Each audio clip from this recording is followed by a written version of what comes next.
এবারের বিপিএলটা বোধহয় in relation to the previous BPLs অনেক স্বচ্ছ হবে, অনেক বেটার কোয়ালিটি হবে ইনশাআল্লাহ। কেউ আগের মতো এভাবে ভাবতে না পারে যে আমি যা খুশি তাই করতে পারবো, এমন যদি ভাবনার কোনো সুযোগ না থাকে। আমার মনে হয় সবচেয়ে প্রথম যে ব্যাপারটা থাকবে সেটা ইন্টিগ্রিটির ব্যাপার থাকবে। একটা বিষয় যেটা আলোচিত হয়নি সেটা হচ্ছে যারা ফ্র্যাঞ্চাইজি দিবে তাদের ক্রিকেটিং থিঙ্কিংটা কেমন, তারা ক্রিকেট নিয়ে কী চিন্তা ভাবনা করে, আমরা ইন্টারভিউয়ের মধ্যে দিয়ে সেটা বোঝার চেষ্টা করব।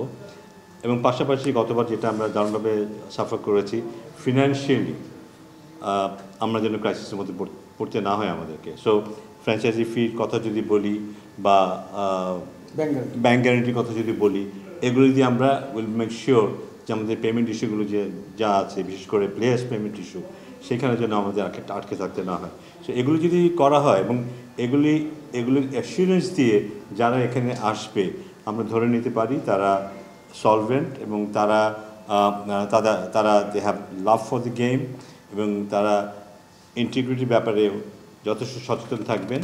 এবং পাশাপাশি ইউ অল নো যে ইন্টিগ্রিটি ইস্যুতে আমরা কিন্তু এবার অনেকগুলো স্টেপ নিচ্ছি, শুধু জিরো টলারেন্স অনেকগুলো স্টেপ নিচ্ছি।